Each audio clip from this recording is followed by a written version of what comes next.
नमस्कार मित्रों, कैसे हैं आप सभी। तो मित्रों, आज के इस वीडियो में काफ़ी अच्छी न्यूज़ आपके लिए लेकर आया हूं, जो कि आपकी महत्वपूर्ण क्वेश्चन जो कि आपके आईटीआई के आगामी पेपर आपके बोरिंग टेक्नीशियन में आने वाले हैं। तो देखिए फ्रेंड्स, काफ़ी अच्छे मोस्ट इंपॉर्टेंट क्वेश्चन है, धातुओं के प्रकार मेट्रोलॉजी से संबंधित है। ठीक है, देखिए इस वीडियो में खास मेट्रोलॉजी के क्वेश्चन मैं आपको बताऊंगा और वे मोस्ट इंपॉर्टेंट क्वेश्चन है जो कि आपके पहले पेपर में, ट्यूबवेल ऑपरेटर के पेपर में और बोरिंग टेक्नीशियन के उससे पहले 2 पेपर हो चुके हैं, उनमें आए हुए हैं और डीआरडीओ में आए हुए हैं। ये मैंने छांटकर उन क्वेश्चन पेपर से निकाले हैं जो मैं आपको पढ़ाने जा रहा हूँ। तो देखिए, मैं मानता हूँ कि मान लीजिए आप सपोज कीजिए इस वीडियो को देख रहे हैं, ये आपके काम की है या नहीं, लेकिन प्लीज़ कंटेंट किसी ना किसी काम की जरूर होगी, उसके पास ज़रूर शेयर करें जो आपका भाई, मित्र, दोस्त, आसपास का कोई आईटीआई से संबंधित तैयारी कर रहा है। तो ठीक है, तो देखिए इस वीडियो के डिस्क्रिप्शन में आपको काफ़ी सारे वीडियोस मिल जाएंगे इसके और भी, तो मैं उम्मीद करता हूँ आप इसे ज़रूर शेयर करेंगे। लाइक करके जाना चाहिए, आपके काम का हो या ना हो। ठीक है, उम्मीद करता हूँ जरूर किसी काम तक पहुँचेगा। स्टार्ट करता हूँ सबसे पहले धातुओं के प्रकार। तो देखिए फ्रेंड्स, धातु जो होते हैं वो 2 प्रकार के होते हैं। पहला होता है फेरस मेटल यानी कि लोह धातु, और एक होता है नॉन फेरस मेटल जो कि एलो धातु होता है। लोह धातु कैसे होते हैं दोस्तों? जो चुंबक के साथ चिपक जाते हैं उसको बोलते हैं हम लोह धातु। ठीक है, जिनमें लोह की भिन्न मात्रा, कार्बन की मात्रा होती है, जैसे कि आयरन, स्टील आदि। ठीक है, ये लोहे में आती है। उसके बाद चलते हैं नॉन फेरस आइटम, जो आपके चुंबक तत्व के साथ नहीं चिपक सकते हैं। ठीक है, जो चुंबक तत्व को प्रभावित नहीं करते हैं, वे सभी धातु जिनमें लोहे के कण पाए जाते हैं, जैसे कि आपको यहाँ पर ये दिखाई दे रहा है, ये वाला पोर्शन यहाँ पर, तो कुछ इस प्रकार का होगा। तो जो एलो धातु होती है उसमें लोहे के कण नहीं पाए जाते हैं, जैसे कि तांबा, टीन, एल्यूमिनियम आदि। ठीक है, तांबा एक ऐसी चीज़ है दोस्तों जिस पर थ्रेड कटिंग सबसे बेस्ट होती है। नेक्स्ट आपकी बात करते हैं, चलिए धातुओं के गुण पे। तो सबसे पहले धातु का जो गुण होता है वो होता है भौतिक गुण। ठीक है, जिसमें भौतिक गुण में क्या होता है, देखिए कितनी बार हम खो जाते हैं कि जो चीज़ ऑप्शन दिया हुआ है वो धात्विक गुण में आता है, भौतिक गुण में आता है, यांत्रिक गुण में आता है, फिर केमिस्ट्रिकली गुण में आता है। ठीक है, तो देखिए यहाँ पर नोट करने वाली बात है, धातु का वह गुण जिसमें रंग, भार, बनावट, चमक आदि का हमें ज्ञान होता है। सपोज कीजिए आपने किसी वस्तु को देखा, उसके रंग से पहचान जाएंगे, उसके भार से पहचान जाएंगे, उसकी बनावट से पहचान जाएंगे कि ये कौन सी चीज़ है। ठीक है, वो होगा आपका भौतिक गुण। मेन क्या होता है जो आपके आईटीआई से रिलेटेड होता है, वो होता है आपके यांत्रिक गुण यानी कि मैकेनिकल प्रॉपर्टीज। धातुओं का वह गुण जिसमें उसकी कठोरता, भंगुरता, तन्यता, चिमड़ापन, धातुवर्धनता आदि का ज्ञान होता है, उसे हम कहते हैं यांत्रिक गुण। ठीक है, ये भंगुरता, कठोरता, तन्यता, चिमड़पन, ये क्या होता है इसको मैं आपको प्रॉपरली बताऊंगा। यहाँ पर देखिए बेस्ट तरीके से समझाऊंगा, आपको भी काफ़ी अच्छा लगेगा। देखिए स्टार्ट करते हैं, नेक्स्ट चलते हैं। तीसरा होता है आपका रासायनिक गुण। ठीक है, 3 गुण होते हैं किसी धातु में, पहला भौतिक, दूसरा मेट्रोलॉजी वाला और तीसरा केमिकल रासायनिक गुण। धातु का वह गुण जिससे उसे किसी दूसरे मूल पदार्थ में क्रिया प्रक्रिया करने के बाद उसे ढाल लिया जाता है, जैसे कि पिग आयरन में से कच्चे माल में से, सपोज की जैसे खुदाई में से जो लोहा निकलता है उसमें से पिग आयरन अलग करना, पिटवा लोहा अलग करना और ढलवा लोहा अलग करना, रॉट आयरन अलग करना, फिर उसे गरी कास्टिंग बनाना, फिर उसे ब्रेंज करना, फिर ये करना वो करना, मतलब जो अलग अलग प्रक्रिया किसी धातु के साथ करके की जाती है उसे रासायनिक गुण कहते हैं। अब सबसे मेन था आपका यांत्रिक गुण, मेट्रोलॉजी की परिभाषा क्या होती है। तो देखिए यहाँ पर सबसे पहले हम बात करेंगे मिलेबिलिटी की। ठीक है, वह धातु का गुण जिसे उसके पीट कर, किसी भी धातु का वह गुण जिसे उसे पीट कर हम रोल कर सकते हो, यानी कि एक बंडल के रूप में बना सकते हैं, बिना टूटे पतली चादरों में परिवर्तित कर सकते हो। जैसे आपने टीन की चादर देखी होंगी, बड़ी पतली पतली होती हैं और वो टूटती भी नहीं है, हम उसे रोल कर लेते हैं, बिल्कुल पतली कर लेते हैं, ये हो जाती है मुश्किल से 0.5 से लेकर कितने हम तक आप इसे कर सकते हैं। तो देखिए ये सबसे ज़्यादा गुण किसे पाया जाता है, सोना और चांदी में ये गुण सबसे अधिक पाया जाता है। ठीक है, सोने में तो सबसे ही अधिक पाया जाता है, आपने देखा होगा कि सोने का बहुत हल्का बारीक तार हम उसमें खींच सकते हैं, चांदी उससे थोड़ा कम।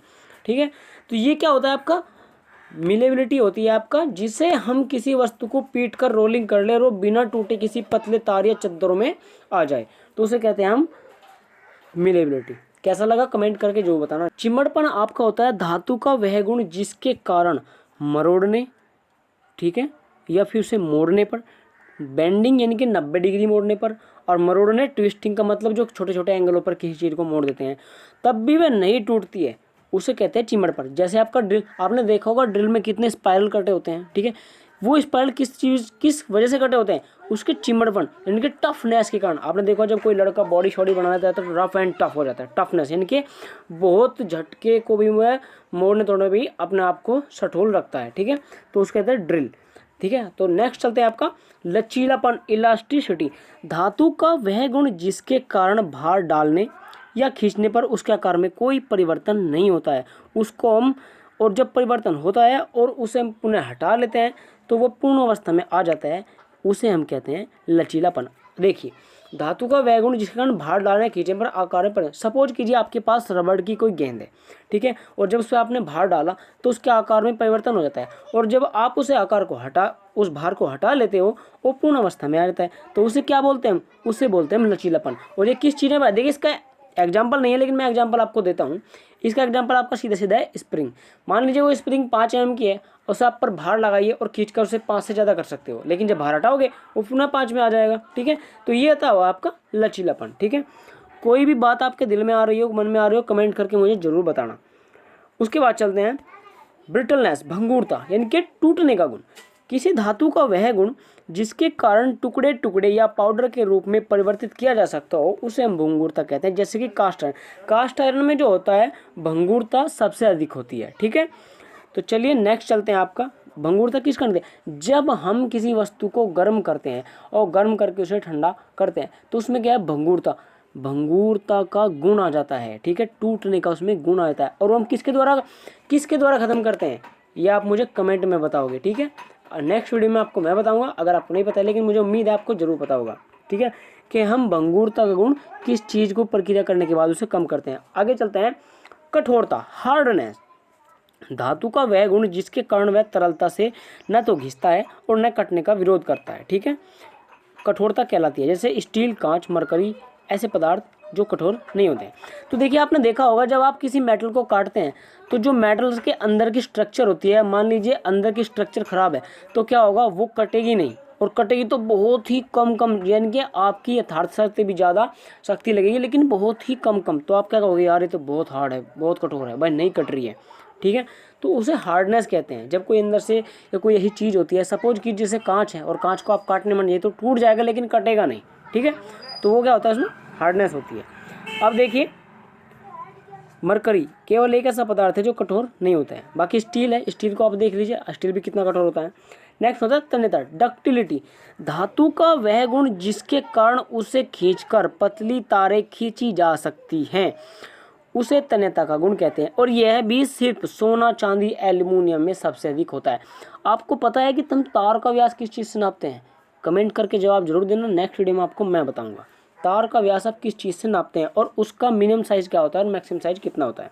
नेक्स्ट होता है तनन समय, ठीक है, यह टेंसिल स्ट्रेंथ, धातु का वह गुण जिसके कारण वह दो समान विपरीत दिशा में अक्षय रूप से लगाए गए बल के उत्पन्न प्रतिबल को सहन करती है, उसे तनन शक्ति कहते हैं। आपने किस चीज़ में देखा, आपने देखा होगा जब पुल बनाए जाते हैं, मान लीजिए कोई आपका 1 इंच वर्ग का कोई टुकड़ा है लोहे का, ठीक है, और आपने उस पर भार लगाया 2-3 दिशाओं से, लेकिन उसकी आकार में कोई विकृति उत्पन्न नहीं हुई। उस 1 इंच के टुकड़े की तीनों या चारों तरफ से जहाँ से आप भार लगा रहे हो उसके सहने की क्षमता को क्या कहते हैं, तनन सामर्थ्य। और ये सबसे ज़्यादा किस चीज़ में देखी जाती है, जब कोई फ्लाईओवर, लोहे का पुल या फिर रेलवे ट्रैक की ये चीज़ें बनाई जाती है, ये उसमें होती है, ठीक है। नेक्स्ट चलते हैं टेंसिटी, धातु का वह गुण जिसके कारण बल लगने पर बिना ईंट खिंचाव को सहन कर सके लगनशीलता कहलाती है। ये धीरे धीरे आपको मैंने जो ऊपर पढ़ा है उससे ही मिलती है, ठीक है। धातु का वह गुण जिसके कारण बल लगाने पर बिना ईंट खिंचाव को सहन कर सके उसे हम लगनशीलता कहते हैं। चलिए नेक्स्ट चलते हैं। उम्मीद करता हूँ देखिए नेक्स्ट पार्ट में आपका बाद में लेकर आऊँगा। फिलहाल तक मुझे आप ये कैसा लगा कमेंट करके जरूर बताना। थैंक यू दोस्तों, वेलकम।